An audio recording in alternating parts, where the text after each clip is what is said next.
If you're planning your first trip, there's a few things that I think you should do. Don't get me wrong, you could have a great time by completely winging it, but I think a little preparation really goes a long way here. Now, most of the stuff in the video really applies more to the Strip than Fremont. My first piece of advice is to familiarize yourself with the layout of the Strip. You don't need to memorize like every little detail, but just have a general idea of where some of the major casinos are. The Wynn is up to the north, and Mandalay Bay is down to the south.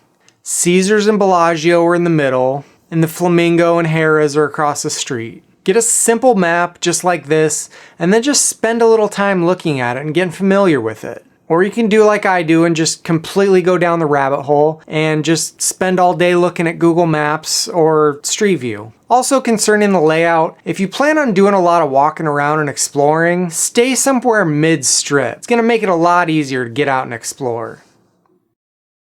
Play myVegas. It's a slots game on your phone that's partnered with MGM. It's free to play and you get real rewards. I've got to say, it used to be a lot better. You used to be able to get pretty much a free vacation. Now, I still think it's worth it. I'll usually get free rooms, some buffets, free play for gambling, and maybe coupons to a few restaurants. I'd say I usually average about $300 of value per trip on just my account. My wife gets some too. You want to keep in mind, this isn't something you can start playing just like the week before. It's more of a 5 minutes a day for months and months type of thing, rather than trying to grind it all out at the last minute. This also might seem counterintuitive, but don't be afraid to spend some actual money on the game. You unlock better rewards by the amount of money that you spend, and you'll also get extra premium rewards. You start out with 3, and you can get 4, 5, or even 6 if you spend a lot of money. I've probably spent $60 on the game, and I just do that when I see good deals on chips, and that's given me enough gold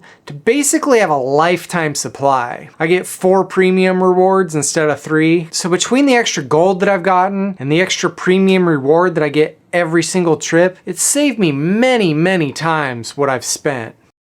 Google Rewards. This one really goes with the last one, myVegas, but Google Rewards lets you earn money by doing little 2-3 minute surveys. It'll usually ask about a store that I've recently went to. I then use that money for my Google Rewards account and buy chips on myVegas. So I don't actually use any of my real money. They usually only give you 1 survey at a time, and it's only gonna be worth about 25 cents or so. You really need to be doing it months and months in advance. You're not going to gain anything by trying to do it the week before your trip.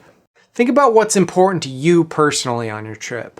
People always ask for advice on Vegas, like, should I stay at the Venetian or should I stay at MGM Grand? Those are 2 completely different properties that have very different pros and cons to each one of them. The same thing goes for most of the other aspects of your vacation. Be honest with yourself. Are you going to be gambling at a slot machine for 16 hours a day? How much do you actually think you're going to walk around? Are you going to be driving on your trip? Are you going to go outside the Strip and explore? Do you plan to spend a lot of time at the pool? Are you on a really strict budget? Are you going to be out until 5 a.m. at the clubs waving glow sticks around? All these questions are going to determine where would be the best choice for you to stay, where you might want to eat, and just how many activities should you plan for a day. Someone who spends 16 hours in front of a slot machine is going to have a completely different vacation than someone who's out sightseeing all day.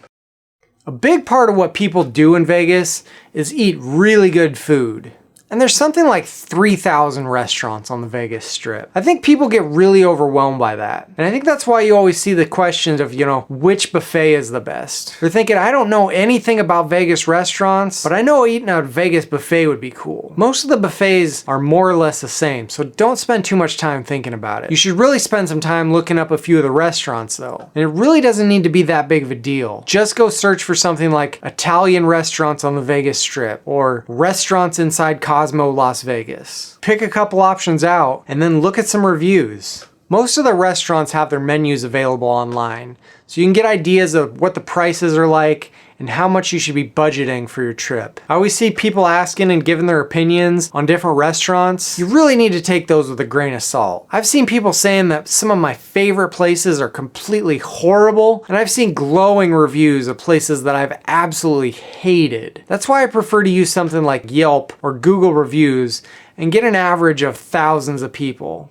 I'd recommend picking a few restaurants at various different casinos and pick a few at each end of the strip. It'll force you to get out and explore and see different parts of the strip in different casinos. Pick out some shows that you want to see. There's probably 50 to choose from on any given trip, and most of them are simply amazing. Even the bad ones are still pretty good. Keep in mind they're pretty expensive. They average about $100 a ticket, but there's also so much money that goes into these shows. It kind of blew my mind when I first started seeing them. I really don't think you can go too wrong with any show, but some of the most popular shows are the Cirque shows. Absinthe always gets great reviews, and believe it or not, Carrot Top. But one of my favorites is Michael Jackson 1. I don't think anybody could hate that show. It's like a concert and a circus act all mixed into one. It's like the greatest concert that you've ever been to. Absinthe is a variety show with a really raunchy host, and the acts are amazing, and most people find the comedy pretty good. And then Carrot Top, everyone loves to hate him, but honestly, I don't think I've ever heard someone say that they didn't like his show. My wife fought me for years before she would go, and she laughed harder than anybody there. Buy some comfortable shoes. This might seem like a weird one to include in your preparations for Vegas, but you really do want to go out and find the most comfortable shoes that you can find. Most people say that they do the most walking they've ever done in their lives, walking up and down the strip, and you're going to be hating your life if you got blisters on your feet.